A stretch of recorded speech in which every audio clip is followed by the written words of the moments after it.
Je suis sûr que vous avez entendu la nouvelle, une autre attaque majeure contre l'Ukraine. Mais celle-ci se distingue, non seulement par son ampleur, mais aussi par son impact. Voici ce qu'il s'est passé.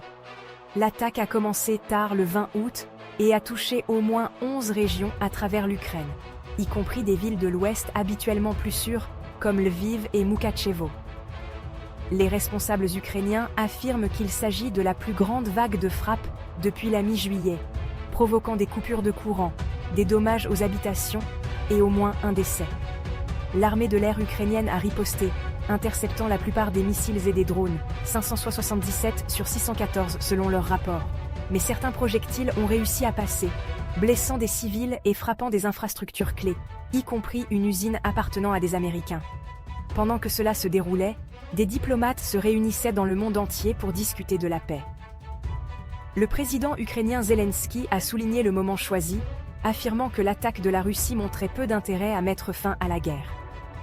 Les dirigeants internationaux ont condamné les frappes et appelé à des sanctions plus fortes.